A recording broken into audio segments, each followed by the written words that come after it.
For decades, buying a home was the primary way families built long-term wealth. It was the foundation of retirement security. But today, a massive shift is happening. While 84% of adults aged 60 and older own their homes, only 25% of those aged 18 to 29 can say the same. Back in 1980, nearly 40% of young adults were homeowners. This delay is not just a lifestyle choice, it is a financial decision with massive long-term consequences. If future generations do not build home equity, they may enter retirement far more dependent on Social Security, with fewer assets, less flexibility, and no real safety net. The staggering wealth gap. Let us look at the data because the numbers are startling.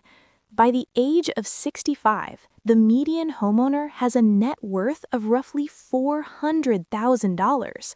Now, compare that to the median renter of the same age. Their net worth is just $10,100. That is a 40 times difference.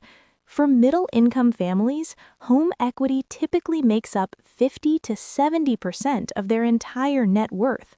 Without it, you are missing the largest pillar of financial stability. Why is this happening? It comes down to two powerful forces. First, every mortgage payment acts as a forced savings account. You are paying into your own equity instead of someone else's.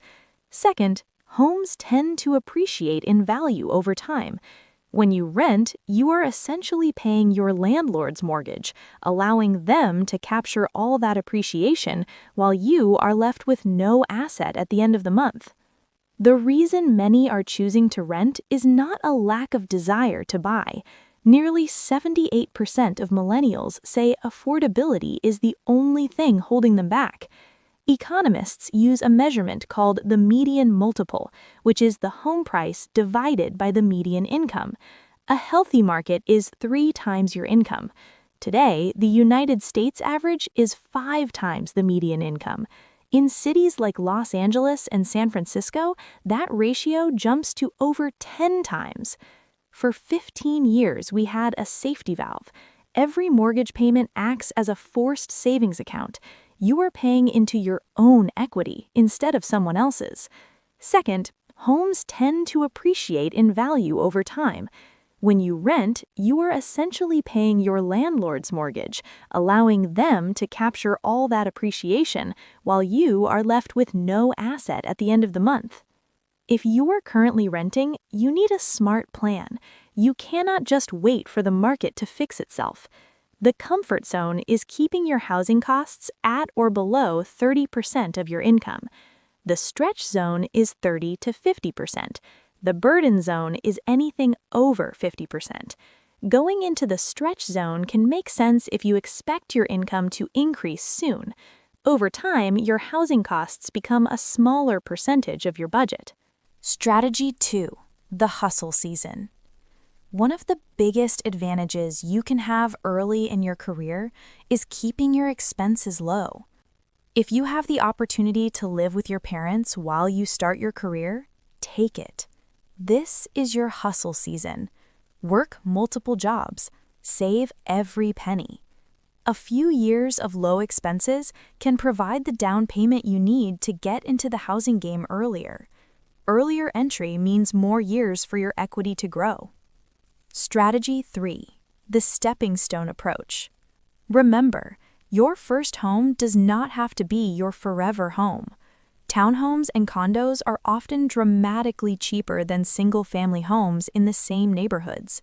Shared walls reduce prices and maintenance costs. Think of a condo as a stepping stone.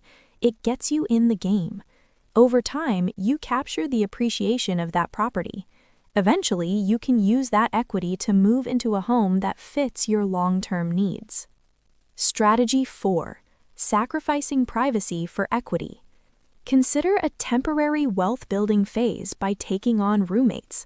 It might mean less privacy today, but the extra rent you collect can go directly toward your mortgage or retirement investments. You are trading a little privacy now to put yourself in a stronger financial position for decades. Be flexible with your location. Moving just 10 or 15 minutes away from a hot or expensive area can completely shift your affordability. That small move can save tens or even hundreds of thousands of dollars. It moves you from the burden zone into the comfort zone. Social Security risk. Why is this so urgent?